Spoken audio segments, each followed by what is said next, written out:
The Christian Complete Armor by William Gurnall. Ephesians chapter 6, verse 18. Chapter 3. Prayer's prevalence with God. The third reason given.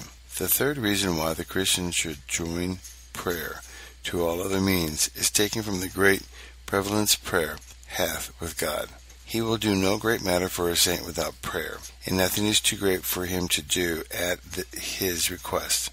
Prayer, like Jonathan's bow, when duly qualified as to the person and act, never returns empty. Never was faithful prayer lost at sea. No merchant trade to such certainty as the praying saint. Some prayers, indeed, have a longer voyage than others, but then they come with their richer landings at last. In trading, he gets most of his commodity that can do without his money longest. So the Christian that can with most patience stay for a return of prayer shall never be ashamed of his waiting. The promise ensures an answer to his prayer. 1 John 3:22. Oh, who can express the powerful oratory of a believer's prayer? The little word Father lisped forth in prayer by a child of God exceeds the eloquence of a Demosthenes, Cicero, and other famed orators. We read of taking heaven by force, Matthew 11:12. If ever this may be said to be done, it is by prayer, saith Tertullian, Tertulim. We knock at heaven, and the merciful heart of God flies open, which we bring away with us.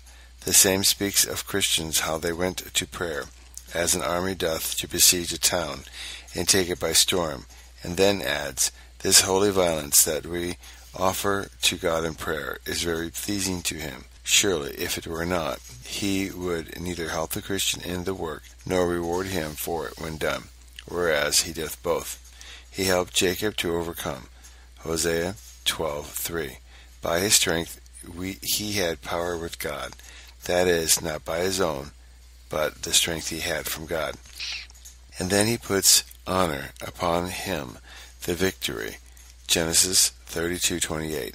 Thy name shall not be called Jacob, but Israel. For as a prince hath thou power with God, and with men, and hath prevailed. It were easy here to enter into a large history of the great exploits which prayer is renowned for in the Holy Rite.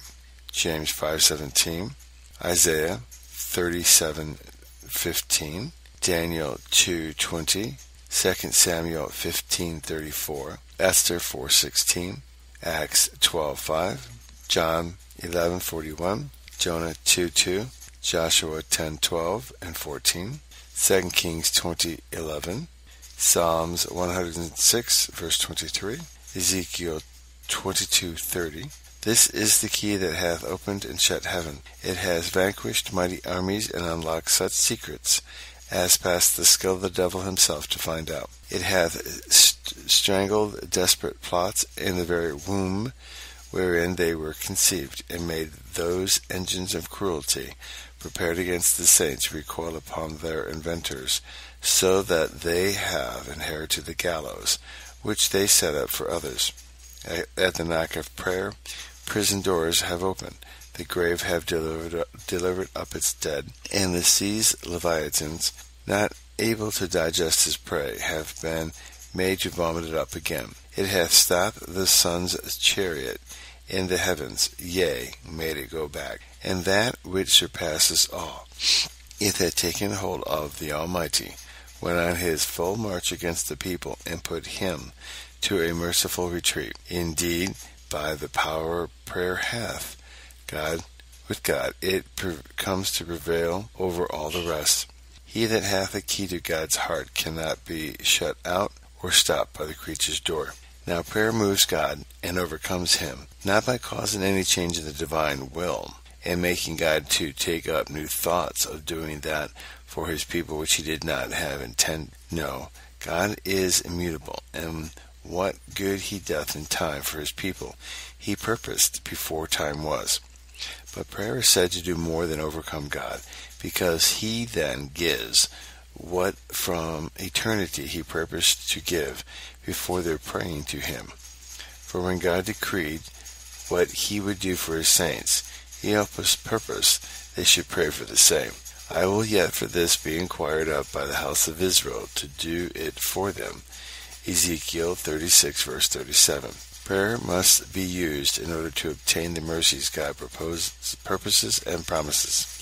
Hezekiah understood this when he calls the prophet to the church's labor and bids, because the children suck in her birth, that he should therefore lift up a prayer. Isaiah 37, verse 4.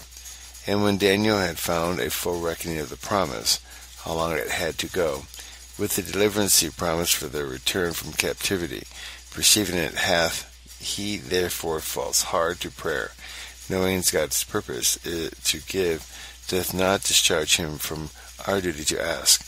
Daniel chapter 9, verse 3. And chapter 3.